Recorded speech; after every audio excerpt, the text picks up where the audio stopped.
তখন তার জন্য দোয়া করবো, মোনাজাত করতেছি। আল্লাহর কাছে শুধু একটাই প্রার্থনা যে আল্লাহ কি হয় যাক যাক, শুধু আমার বউটারে তুমি সুস্থ করে দিও। কিন্তু বলে না একটা আপন মানুষের জন্য একটা টান একটা অদ্ভুত থাকে। তোমার বুকের বাম পাশটা খুব খালি খালি লাগতেছিল, মানে আমার মনে হইতেছিল মানে আমার কিছু একটা নাই, মনে হইতেছিল সে আমার আশেপাশে ঘুরতেছে, মানে কিন্তু তারে আমি শুইতে পারছি না, ধরতে পারছি না, এমন অবস্থা। তো আমার আর বুঝতে বাকি রইল না যে আমার বউটা আর পৃথিবীতে নাই। ওই সময় আমি আমার বাবা মা সবাই মিলে গেলাম আমার বউকে দেখতে। তো হাসপাতালে গিয়ে শুনি যে সে আর বেঁচে নাই।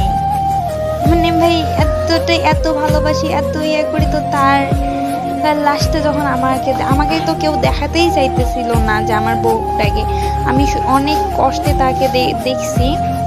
তো দেখার পরে দেখতেছি যে মানে মায়াবী চেহারাটা, মানে এমন অবস্থা, মানে আমি না বুঝতে পারছি। তার একটু দেখে আমার আমার জ্ঞান হারিয়ে গেছে। তারপরে আমি জানি না কি হয়েছে, 2 দিন পর আমার জ্ঞান ফিরেছে। তো যাই হোক, ভাইয়ার গল্পটা শুনে মানে আমার নিজেরও কান্না আসা অবস্থা। তো ভাই যাই বলি না কেন, একটা মানুষ কিভাবে একটা মানুষকে এত ভালোবাসে, এত দিনের রিলেশনের পর তারা একে অপরকে পাইছে, তবে কেন আল্লাহ এমনটা করলো? মানে এটা সত্যি যে সুখ বেশি দিন কারো কপালে সয় না।